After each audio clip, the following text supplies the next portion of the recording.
बंद है। किसी भी तरह से जो उस शिक्षक समाज के ऊपर ध्यान नहीं दिया जा रहा, आज उसी के विरोध स्वरूप आज हमने यहाँ पर कैंडल मार्च का जो था वो आयोजन किया। इस वक्त में जब हमको ऐसा महसूस होने लगा कि ये समाज, ये सरकार और इवन हमसे जुड़े बहुत सारे लोग जब गूंगे और बहरों की तरह ट्रीट करने लगे, तो आज हमको इन 6 महीनों बाद ऐसा एहसास हुआ, ऐसा महसूस हुआ कि हमें जाकर जो था इस कैंडल मार्च के माध्यम से अपनी बात जो था वो अपने समक्ष रखना चाहिए। मैं अपने टीचर साथियों के साथ तो हुई, लेकिन जितने मेरे छात्र यहाँ पर देख रहे हैं, हम सारे शिक्षकों की सबसे मजबूत आवाज़ अगर कोई है, हमारा सबसे मजबूत पक्ष अगर कोई है, तो वो है हमारे छात्र। आज मैं अपने सारे छात्रों से हाथ जोड़कर ये प्रार्थना करता हूँ, हाथ जोड़कर ये विनती करता हूँ कि हमारे साथी, हम सब तो साथ हैं, लेकिन यकीन मानो मेरे छात्रों, यकीन मानो मेरे स्टूडेंट्स, बरसों से जो आप हमारे साथ थे, आज अगर आपने साथ दिया तो वो दिन दूर नहीं कि मजबूरन सरकार को, इस गूंगे बहरे समाज को जो था वो मजबूर होकर जो था हमारी बात सुनना ही पड़ेगी। हम किसी भीख के मोहताज नहीं हैं, हम किसी सहानुभूति की लालसा नहीं है, हमें हमारा हक चाहते हैं और उम्मीद करते हैं कि मैं अपने छात्रों की आवाज़ के साथ में,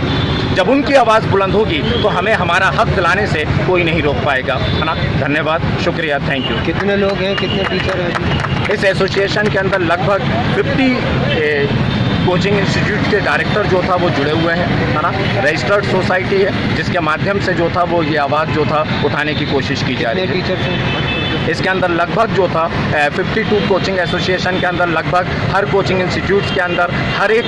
फैकल्टीज जो हैं उसके 8 से 10 मेंबर्स जो था वो रहते हैं। अगर मैं एक छोटी सी संस्था की बात करूं जिसके अंदर 52 स्टूडेंट्स हैं और मिनिमम 10 फैकल्टीज़ की बात करूं तो हमारे 520 परिवार का जो था वो परिवार चलता है, और इन 520 परिवार के अंदर जो था वो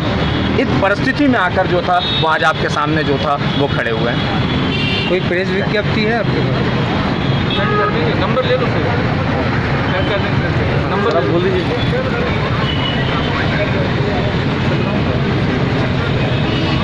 सम्मानीय साथीगण, अध्यक्ष महोदय, दिवाकर सर और मेरे सभी छोटे बड़े साथी, जैसा कि आप सबको मालूम है कि कोविड-19 का जो दौर है, कोविड-19 की जिस समस्या, जिस तरह के वक्त से, जिस तरह के समय से हम यहाँ पर गुजर रहे हैं, आज हमारे धैर्य ने जब जवाब दिया, आज जब हमारी सीमाओं ने जवाब दिया, तो आज हम इन 6 महीने के बाद जो था इस सरकार के समक्ष, इस गूंगे बहरे समाज के समक्ष जो था अपनी आवाज़ को बुलंद करने के लिए, अपनी मांगों को रखने के लिए जो था आज हम अपने इन 520 परिवार, ये मेरे 520 परिवार वो नहीं कि यहाँ पर सारे कुछ जो था वो दिखाई दे रहे हैं, मेरे पीछे वो परिवार भी हैं जो यहाँ पर उपस्थित नहीं हैं। जब हमने सरकार से अनुमति मांगी, जब लीगल रूप से हम यहाँ पर इकट्ठा होना चाहते थे, क्योंकि हमारे ऊपर एक बहुत बड़ा बोझ सा जो था वो रखा जाता है, क्योंकि हम शिक्षक समाज को जो था वो रिप्रेजेंट करते हैं, और जब हमारे ऊपर शिक्षक समाज का टैग लगा जाता है तो हम पर अननेसेसरी कई प्रकार की वो कवायद, कई प्रकार की वो रीति रिवाज, कई प्रकार के वो चीज़ें का बोझ बन जाता है जिसको चाहे अनचाहे हमको ढोना पड़ता है। तो हमें केवल 45 से 50 लोगों की अनुमति मिली जिसके माध्यम से हम अपना विरोध जो था वो यहाँ पर प्रकट कर सकें। तो यकीन मानिए यह यहाँ पर जो 45 और 50 लोग दिख रहे हैं वो 45 और 50 लोग नहीं हैं, यहाँ पर सैकड़ों और हज़ारों परिवार जो था इस प्रकार की विकट परिस्थितियों से जो था वो गुजर रहे हैं। मैं अपने मुख्य मुद्दे पर आऊँ कि आज हमारा जो विरोध प्रदर्शन था, आज हमारा जो कैंडल मार्च था, उसका मुख्य उद्देश्य था कि अगर 21 तारीख से स्कूलों को खोलने की अनुमति दी गई तो कोचिंग को जो था वो इग्नोर क्यों किया गया, कोचिंग की उपेक्षा क्यों की गई? क्या वो शिक्षक संस्थान में शामिल नहीं है? और अगर शिक्षक संस्थान में शामिल हैं, अगर हमें भी आप शिक्षक का दर्जा देते हैं तो 21 अक्टूबर को हमें जो था 21 सितंबर को हमें क्यों जो था वो उपेक्षित किया गया? जिस तरह की गाइडलाइन के साथ, जिस तरह की नियमावली के साथ है ना कोचिंग्स को, स्कूल्स को खोलने की अनुमति दी गई, उसी प्रकार कोचिंग्स को खोलने की अनुमति दी जा सकती थी। मैं शासन से हाथ जोड़कर करबद्ध प्रार्थना करता हूं कि कोचिंग संस्थान को जो था वो खोलने की अनुमति दी जाए। दूसरी बात कि जब शिक्षक समाज की बात की गई, हमने ये बात पहले भी कई अलग अलग माध्यम से उठाने की कोशिश करी कि हम सब केवल फ्रीलांस तरीके से पढ़ाने वाले लोग नहीं हैं, हम केवल स्वतंत्र रूप से पढ़ाने वाले लोग नहीं हैं, हम आपके कागज़ों पे रजिस्टर्ड लोग हैं। आप अपने कागज़ पत्री उठा कर देखें, हमारे कोचिंगों के नाम मिलेंगे, आपको रजिस्टर्ड लाइसेंस मिलेंगे। क्यों ना इस विकट परिस्थितियों के अंदर हमारी लाइसेंस फीस जो था वो माफ़ की जाती। यकीन माने मैं अपना खुद का एक्सपीरियंस बताता हूँ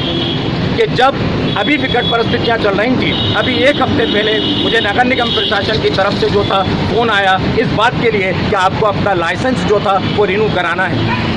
क्या इस बात की समझ नहीं आती कि जो शिक्षक अपना परिवार चलाने के लिए अभी जिन परिस्थितियों से जूझ रहा है, क्या वो इस परिस्थिति में है कि अभी जो था आपके नगर निगम की लाइसेंस फीस जो था वो भर सके। तो दूसरी हमारी मांग है कि जो रजिस्टर्ड कोचिंग संस्थान हैं उनके इस वर्ष की लाइसेंस की फीस जो था पूरी तरह से माफ़ कर दी जाए। हमें गाइडलाइन के साथ अभी 15 अक्टूबर दिया जाए, ऐसा ना हो कि सोच विचार करने के साथ साथ आप अक्टूबर से दिसंबर कर दें। अंत में, क्योंकि मैंने पहले कहा कि हम शिक्षक समाज हैं, शिक्षक लोग हैं और आप हमसे वैसे ही उम्मीद करते हैं, और जब शिक्षक समाज है, शिक्षक की यूनियन है, शिक्षक की एसोसिएशन है, तो हम टीचर जो था स्टूडेंट्स को कैसे इग्नोर कर सकते हैं। आज एक न्यूज़ पढ़ी हमने कि टीचर्स के ने को एक मैसेज आया सब जगह कि स्टूडेंट्स के फॉर्म भरने की लास्ट डेट जो है वो 31 अक्टूबर है। शासन से एक विनती करता हूँ, शासन से एक मांग करता हूँ कि ये पूरी टीचर्स एसोसिएशन आज ये मांग करती है साथ में कि हमारे विद्यार्थियों को जब परीक्षा फॉर्म भरने की बात कही जा रही है तो उनमें परीक्षा फीस जो था उसकी पूरी तरह से जो था वो छूट दी जाए। स्कूल की फ़ीस तो वो भरी रहे, लेकिन गवर्नमेंट अपने बिहाफ में जो फ़ीस माफ़ कर सकती है, शासन की अपनी स्वयं की फीस, इसमें यह नहीं कर रहा है कि एक आदेश पारित कर दिया जाए कि स्कूल जो था वो फीस नहीं लेगा। संस्था अपनी फीस ले, लेकिन शासन अपने स्तर पर जो उसके खाते में जाती है छात्रों के लिए उस फीस को जो था माफ़ कर दिया जाए। एक बार सारे शिक्षक की ओर से मैं पुनः विनती करता हूँ कि इस प्रकार जिस तरह की परिस्थितियों से हम जूझ रहे हैं, है ना, उन परिस्थितियों को देखते हुए, हमारे परिवार की स्थिति को देखते हुए कोचिंग संस्थान खोलने की जो था अनुमति दी जाए। हम लोग अब इस कंडीशन के अंदर हैं कि हम यहाँ पर ये सोचने पर मजबूर हैं कि कहीं हमने टीचर बनकर गलती तो ना कर दी। मुझे किसी की दो पंक्तियाँ याद आती हैं कि हम क्षमाओं की दुकान लगा बैठे, लोग अंधेरों की खरीदारी में व्यस्त हैं। तो वास्तव में आज समाज अंधेरे की खरीदारी में व्यस्त है और हम रोशनी बेचने जो था वो खड़े हुए हैं। थैंक यू, धन्यवाद।